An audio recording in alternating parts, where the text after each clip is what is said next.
bizni besib o'tib Checheniyaga bor dedi. Sen bizni qirib o'ltirib, ondan chechenlarni qir dedi. Mana bu xalq. Mana bu Tolstoyning xalqi. Lev Tolstoyning xalqi, Alexey Tolstoyning xalqi edi. Mana bu xalq edi. Reis Xi Jinping sizning xalqingiz, Hanzo xalqida shunday kishilar chiqqandi qanday. Bugun Xotanda Bronvik mengib yuriydi, Urumchi tanki mengib yuriydi. Qaysi Hanzo o'tirga chiqib oldirib yetib olib, bizni bostirgandan andan Uyg'urlarni bostir deyalidi.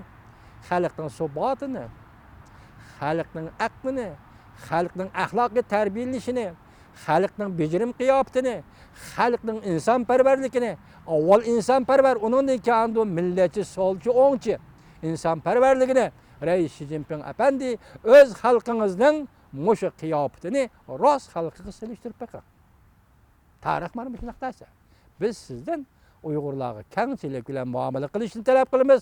Shundaqla arxivda saqlanayotgan masalalarni ko'tarib chiqib, Uyg'ur masalasini tinch yo'l bilan hal qilishingizni umid qilamiz. Hurmatli Reis Xi Jinping efendi.